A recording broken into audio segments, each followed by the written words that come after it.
you keep living this way, bro, you gonna be a step. Right. If you're making the right moves, things start coming to you. It's almost like QBU. A hot takes of the day. That's a fucking quote right there. That's a quote. Welcome to Players Talk Business Podcast with your host, Darius Jackson Kavon Frazier. And before we get started, I wanted to give a shout out to Athlete Investment Academy. It's our nonprofit organization. It's the foundation of the podcast. I want to give a shout out to Cowboys Club for letting us host our informational series in that space.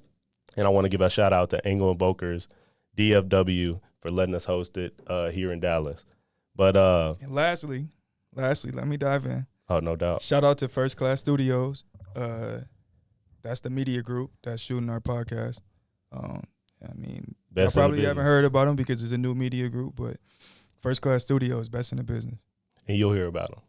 But so we started PTB to really shine light on current issues, the transition of athletes into the entrepreneurial world, and the struggles that come with it. It's going to be informational in our athlete investment series, as I talked about in Cowboys Club. But in here, it's kind of a pure, raw conversations with different perspectives, no judgment. We're going to talk about, we're going to have hot takes on current issues. We're going to give opinions on those. And it's really just a safe space to talk about anything we want to discuss that's going on. Yeah. And I would say, man, that's the whole reason of having a podcast is to not have to give super political answers on everything, on all the topics that's going on in this world. And I think, that's going to, create, difference makers.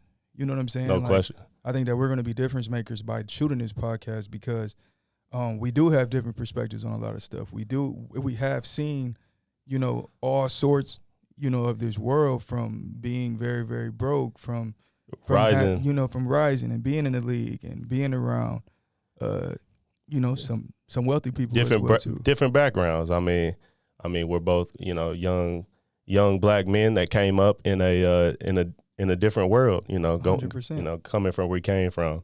And so, I wanted to give you a little bit of insight about us. I'm Darius Jackson. That's Kavon Frazier. We both played together, played against each other in college and got drafted in 2016 with the Dallas Cowboys. And, now we're making our transition into the entrepreneur world. Yep. And there's a lot of struggles that come with that transition.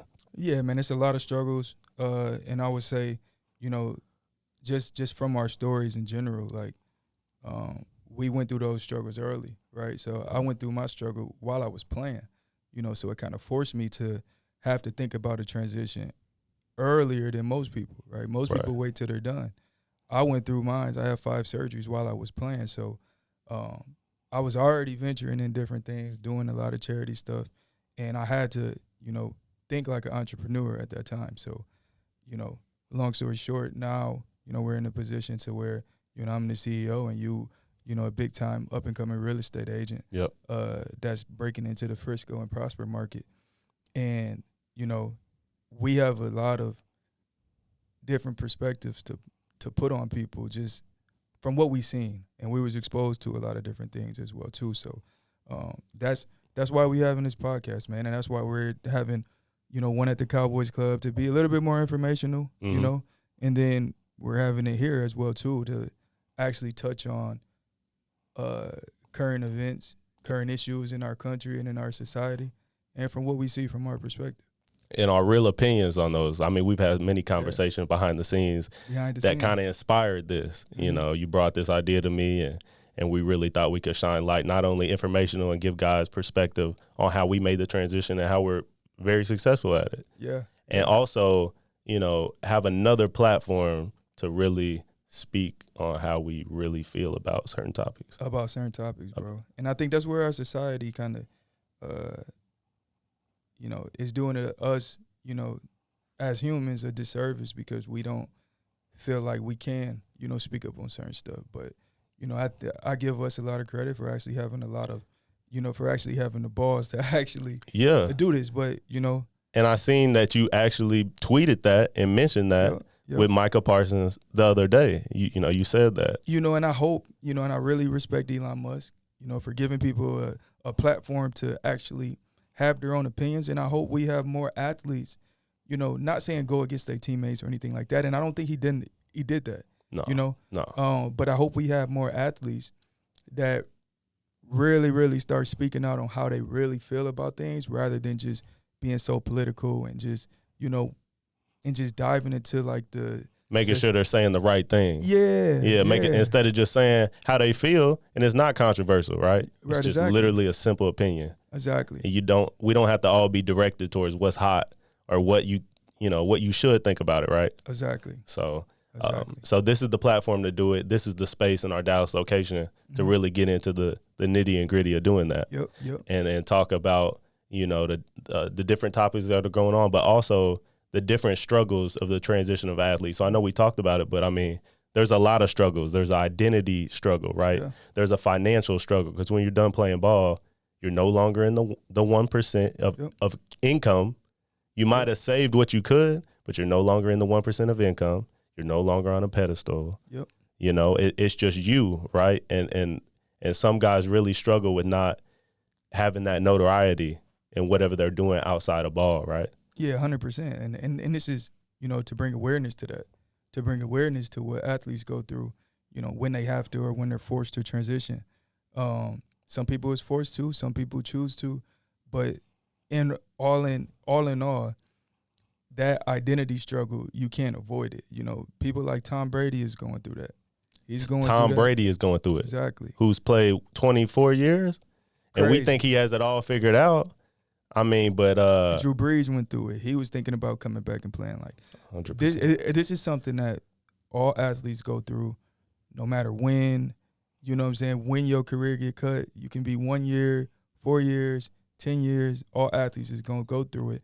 So we want to give a platform to athletes that have went through it, to athletes that is going through it currently, and then athletes that's been successful at it. And I would like to say that me and you been extremely successful in transitioning, but it all branches down because to go back to finding who you are and not just all about what you do. Right. We were able to separate the two, And I'm glad you brought that up because a lot of people are like, man, who am I? And they get stuck at that question, and they go on long paths of trying to figure it out when really, I think it's just based on what do you want to do, and that answers who you are. Right. Because you're defined by what you do. And so for me, transitioning out, we both have similar viewpoints, but for me, it was like, I want the same financial freedom.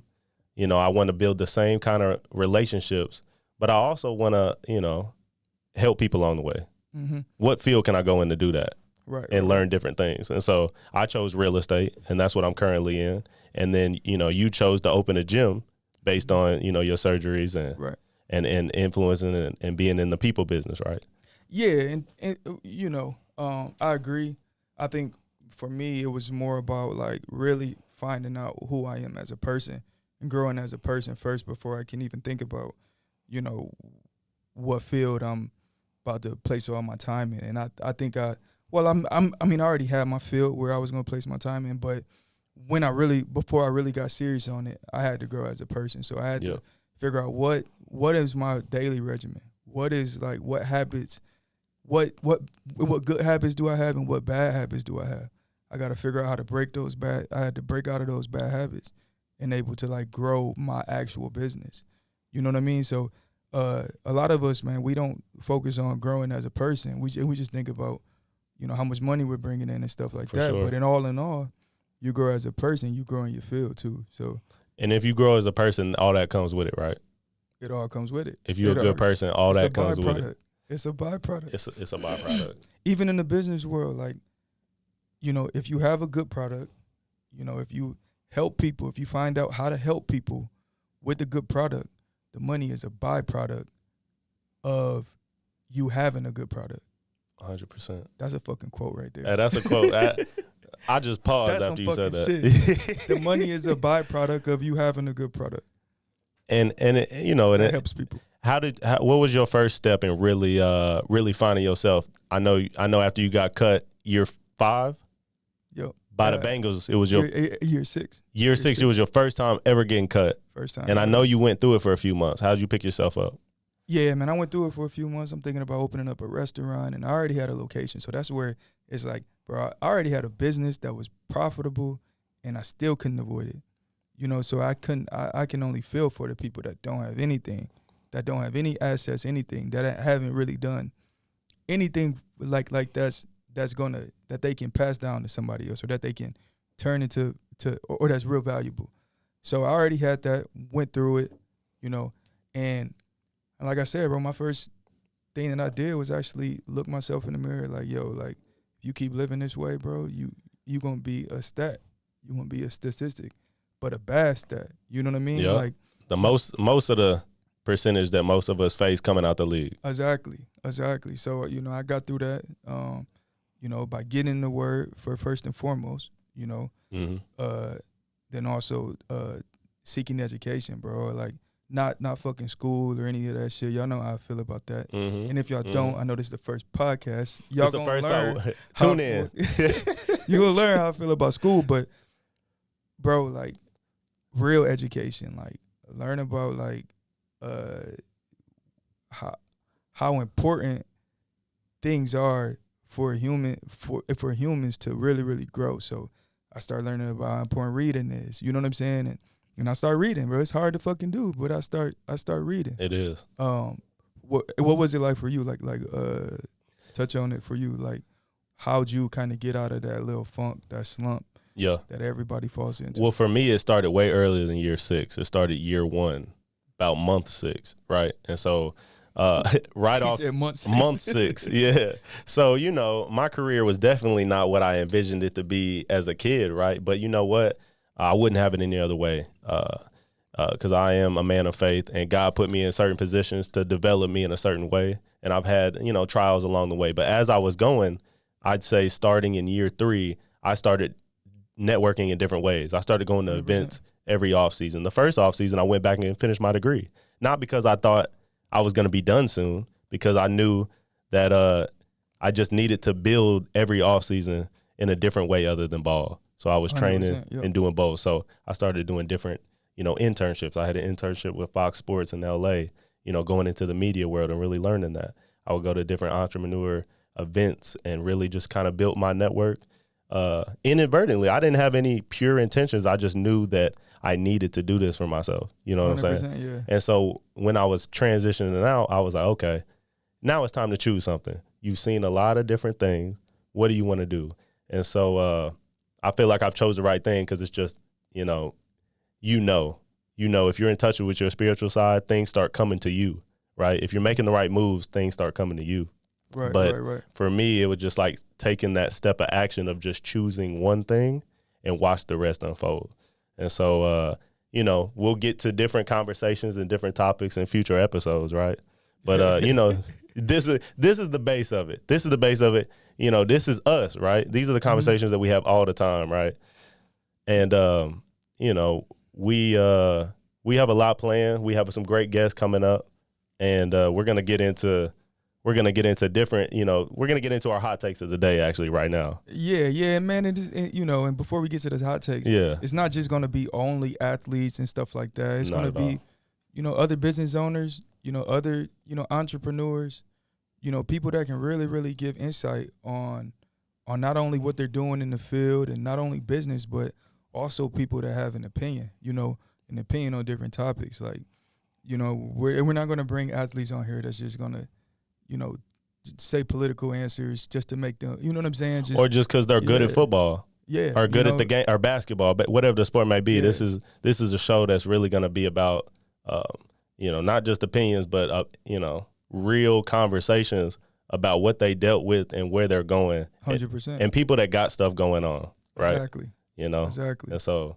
but like I said, you know, there's going to be different dynamics to this. And in this room right here, you know, we got our hot takes of the day. And my first hot take is, why in the hell is this the first time that we got 2 black quarterbacks starting in the Super Bowl? That makes no sense to me, but at the same time, it makes all the sense to me. And so my opinion on that is that number one, more black quarterbacks are getting the opportunity to be themselves because the game is evolving, right? Right. Kyler Murray would have never, ever been able to play in the NFL as of what? Probably just 8-9 years ago, right? Cam Newton was really the first one to bring that to the league. Right. You know, and so I just think with Patrick Mahomes, you know, the plays he makes, Andy Reid designing the offense for him, and Jalen Hurts, you know, going from being not being cut, but being benched on the national stage in the national championship, 5 years ago, 6 years ago? I love that story, bro. That story so fire. Didn't transfer, stayed. That story fire. Graduated, went to Oklahoma, Heisman candidate, right? Yep, that shit's fire. Second round behind a $110 million quarterback in Carson Wentz. Finally gets an offensive coordinator for 2 years in a row, which he's never had, right? He's never had that. He had a different offensive coordinator every year until Nick Sirianni, and he finally gets to show what he's about. And not only does he get to show what he's about, but he gets hurt because they think, you know, everybody's saying it's just because of the Eagles. They're just, you know, they're just good. He gets hurt. Gardner Minshew comes in and they're 0-2. So for him to be able to show what he can do, Patrick Mahomes, we know who that man is. He's an athlete at APEC. First off, I want to shout out APEC. You know, the company that I own. Both of these quarterbacks is APEC athletes, so that's the dopest thing. You know, and amazing, bro. For us, you know, it's the best publicity, and also like it shows the type of work that we do with APEC, right? You know, and not even, but as far as them being, you know, the first black quarterbacks, man, in my opinion, it's a beautiful thing to see. First and foremost, I love that, you know, we have 2 black quarterbacks, never happened before, but also it's sad though too. You know, it's sad that like, man, we in 2023. The NFL been around for a very, very long time. This the first time that it's 2 black quarterbacks in the Super Bowl. 60 years? You know, but then also I do look at it and I do like your opinion on it about how like, you know, the game is evolving. Yes, the game is evolving. I got a quarterback named Lindsey Scott who came into who trained with us at our Prosper location now, getting ready for the combine. And he's like the same size as Kyler, you know? Yeah. And I'm like, and when I walked in, I'm like, bro, he played quarterback. What? Like, you know what I mean? But as you mentioned, the game is evolving. I was like, damn, like, you know, he actually got a real legit shot because he got the same tangibles as these other quarterbacks in the league. So it's no longer, you don't got to be 6'5", you know, 230 and have, you know. Right. It's a different game, and now you can look at him as a legit prospect. Exactly. And you can really invest in him, right? Yeah, and that's beautiful. But, you know, it is sad, though, man. It's sad, like, you know, like first 2 black quarterbacks. But I'm glad that we, you know, I don't want to look at it because I'm comparing it to where we were and say I'm glad that we at this point now. It's sad that we have to compare it to, like, to never ever happening before to say, like, this is a beautiful moment. You know what I mean? To me, it's like we really had a black president before we had 2 black quarterbacks playing football in the Super Bowl. That's kind of wild to me. Fucking wild. That's wild as shit. But shout out to Pat, bro. Shout out to Pat. Because people don't really see the work that he put in. I had the privilege to actually see that shit from firsthand this offseason when he came back to train. Mm-hmm. And, like, he's different. Bobby, his trainer, who we acquired APEC from, how they go about their business is different. You know what I'm saying? And you can see that now. It's paying off. This man's playing on one leg. It's because the work he put in. The fucking work he put in. His body is ready. Mm-hmm. He was ready for this moment, no matter what. And for him to gut it out and scramble, 6-7 yards, he ran about 30 yards for that 6-7 yards. Different, yeah. It was different. He's different. He's different. He showed his grit. He showed his work ethic. And, man, I'm proud of them boys, man. Both of them put the work in. And looking for his second ring. I'm just happy that we was able to play a small part of it. Like, we not gonna take the blame for that shit. They did the work. You know, we're not gonna take the credit. They did the work. But it's dope to be able to say, like, we maybe contributed super tiny bit in it. But it's gratitude. It's like, you know what I'm saying? For you to say, it's also dope for you to say, yo, 2 of the starting quarterbacks in the Super Bowl in the off season are getting right at my facility, and I'm making sure that I place them around the right people, in the right program to get them right. That's amazing, bro. Yep. That's amazing. So Pat come back every off season. Jalen, he trained with us for the combine. Okay. Yep. Well, you got to get him back now. I got to get him back. You got to get him back because listen, we need them guys to meet there multiple times, right? You know what I'm saying? It's almost like QBU. Like we need to have like a quarterback summit or a quarterback fucking retreat or some shit. Hey, it's gonna get there. It's gonna get there. Pat, hit me up. No, just we gonna get Pat on, man. We need to get Pat on the podcast. We got to hear him. 100%. We got to hear his perspective because I know he's got some fire takes. 100%. But the second hot take. Second hot take of the day. And this is a real hot one, for real. What we got? Where was it at again? In Memphis. Memphis, man. The video came out. It was unfortunate. It was unfortunate that those 5 black police officers, killed that dude. It's sad, bro.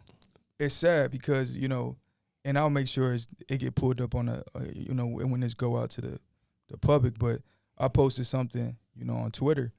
It was I screenshotted CNN's their press release on it, and then also I seen a lot of people still blame like white supremacy and racism, and like it's sad that we as black people can sit there and watch 5 black police officers kill one of our brothers. Yep. And then turn around and still try to point the finger and blame somebody else. It should be an eye-opener for us, to be honest. It should be an eye-opener for us to like, okay, what is our music? What like bro, that shit look like they was in a gang jumping the dude. You know what I'm saying? I seen the video. Bro, it was fucking sad, right? So the fact that like, and then CNN, I bet you the person behind that fucking computer that pushed that out, I bet you they wasn't black. You know what I mean? So we need to look at how the media, what the media is trying to portray on us. You know what I'm saying? Yep. Like they're trying to still have us point the finger and blame somebody else because they don't want us to have extreme ownership and look back at ourselves and look back at how we're shaping our own culture. These is 5 black police officers. I do understand there might be some sort of systemic issues with the police and how they view black people. I understand that. But these 5 black police officers, you know what I mean? And we need to stop pointing the finger. We got to stop pointing the finger. Yeah, look in the mirror. Yeah, and RIP, man. I feel so bad for his family. I feel so bad for his family that his family had to witness 5 black police officers beat this dude up. You know what I mean? And what can you say? You can't say anything. You can't point the finger. We can't, but they're still trying to, and this is what we don't even see it. They still trying to make us point the finger. I know. If we keep pointing the finger, nothing's ever going to change. You know what I mean? And you brought up music. Yeah. And we've talked about, we've had different conversations about, who gets chosen to blow up and become that next icon, right? Because that ain't necessarily determined by the people. Yeah, no, it's definitely not. It's definitely not. Like, who's pushing it out? Who these certain groups pouring all this money into? You know what I'm saying? Right. It's not people talking about the right shit. It's people talking about all the, the gang violence, the drugs, and all that stuff. Why I don't know who's doing it, right? But why is that being pushed on our culture? And we need to look at that first and foremost to what our kids is listening to. What these police officers probably was in the police car bumping some the hooded shit. You know what I'm saying? Like before that, man, that shit was sad, bro. That shit was sad. We don't know all the details, right, of it. They're still coming out, but it's sad that it was just, there's white on white crime, there's black on black crime, but everything that we've been through and shine light on in the last few years to finally talk about. These are topics that we just kind of brushed under the rug until 2020, COVID, 100%. Black Lives Matter. And so, everything's trending on Twitter, right? But then when it's black police officers killing another black man, what do you say now? Where can we point the finger now? Exactly. Where can we point the finger now, you know? But the sad thing is we're still finding stuff to point the finger. Like, bro, come on, man. Come on, man. And that's the root of you know, you touched on it when I asked you, you know, how was your transition? And you said number one was education. Mm-hmm. Number one was education. And that's where it starts. And we can talk about putting education in schools, but that's not really the way. We started this nonprofit organization to really touch souls and touch lives and really put people on, right? And we started the podcast to do the exact same thing. The exact same thing. To really touch souls, really touch lives, and really, you know, share our real opinions. Not just like, man, stop going out into the media, you know, and looking at what our favorite athlete is talking about. Mm-hmm. Like 9 times out of 10, they have to have a politically correct answer. You know, they have to. You're trained to do that. You're trained to do that. We were trained to do that. We literally had media training. Mm-hmm. Literally had media training. They would come in and talk to us before training camp or whatever, as we got there as rookies, training us on what to answer, on what to touch on and what not to touch on. Yep. Literally, you know. We would even maybe have insight on the questions that's about to be asked. Bro, we'd have a whole essay written up about what we gonna say. You know what I'm saying? And like, you know, so we cannot just look to our favorite athlete and stuff to touch on this shit that we think that they should touch on. They're not gonna give you their real opinions, you know? Right. But we are, so fuck it. This is what we here for. This is what we here for, man. This is what we here for. So, you know, that's just a taste of what we gonna bring to y'all as the listeners, as the audience. And, you know, just stay tuned because we got a lot coming to y'all. We'll be rolling out here soon. So Darius Jackson, Kavon Frazier, Players Talk Business Podcast. We here, tune in. We'll be here every week, Tuesday and Thursday. Looking forward to it.